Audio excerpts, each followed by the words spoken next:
مجھے ایک صاحب نے سوال پوچھا، کہنے لگے میلاد کس کو منانا چاہیے؟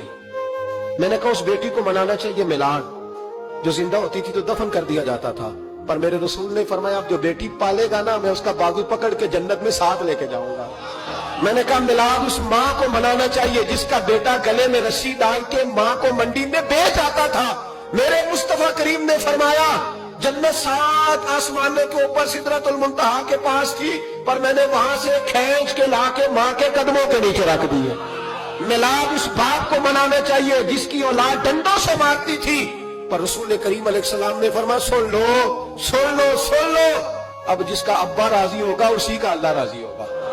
میں نے کہا میلاد اس غریب کو منانا چاہیے جو بھینس کی طرح بکری کی طرح منڈی میں بکتا تھا، پر مصطفیٰ نے کالے رنگ والے حبشی غلام کو سینے سے لگا کے کہا غریبوں کو چھوٹا نہ سمجھنا، میں اللہ کے رسول جب جنت میں جاؤں گا تو آگے بھی غریب ہوں گے، پیچھے بھی غریب ہوں گے، دائیں بھی غریب ہوں گے، بائیں بھی غریب ہوں گے۔ فرمایا امیر ویٹنگ لسٹ میں ہوں گے، 500 سال بعد جنت میں جائیں گے، غریبوں کے لیے جنت کے دروازے 500 سال پہلے ہی کھلوا دوں گا۔ اسے منانا چاہیے، میلاد منانا چاہیے۔ اور میں نے کہا مولوی صاحب تجھے پوچھتا کوئی نہ، تیرا ذکر کوئی نہ کرتا، لیکن تو ممبر پہ بیٹھا ہے، تو محمد عربی کے نام کا کھا رہا ہے، تو علی کے نام کا کھا رہا ہے، تو عمر عثمان اور ابو بکر کے نام کا کھا رہا ہے، تو اسنین کا صدقہ کھا رہا ہے۔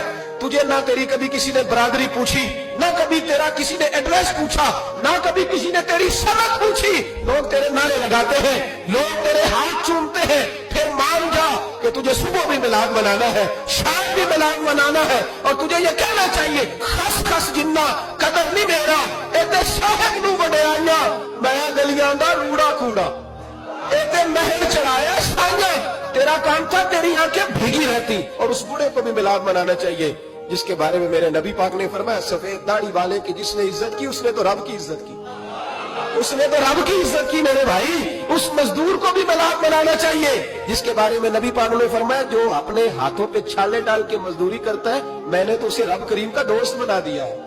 ہر اس طبقے کو میلاد منانا چاہیے جسے میرے رسول نے عزت عطا فرمائی۔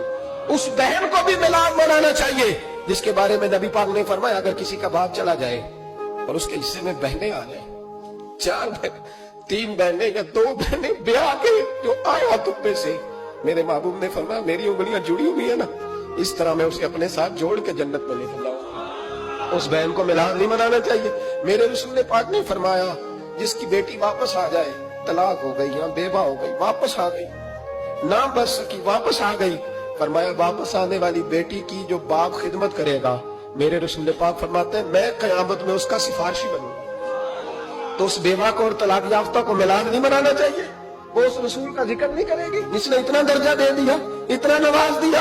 اور تجھے تو صبح و شام میلاد میلاد کرنا چاہیے تھا، تجھے تو صبح و شام درود درود کرنا چاہیے تھا، سلام کے گجرے بھیجنے چاہیے، یا رسول اللہ کہتے تیری زبان جو ہے وہ ہر وقت تب رہنی چاہیے تھی۔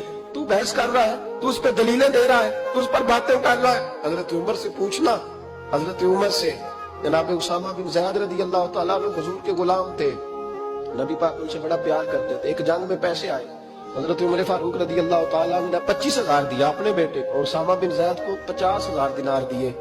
بیٹا کہنے لگا ابا جی وہ تو چھوٹے ہیں میں بڑا ہوں، وہ حضور کے زمانے میں بچے تھے میں جہاد کرتا تھا، یہ آپ نے کیا کیا؟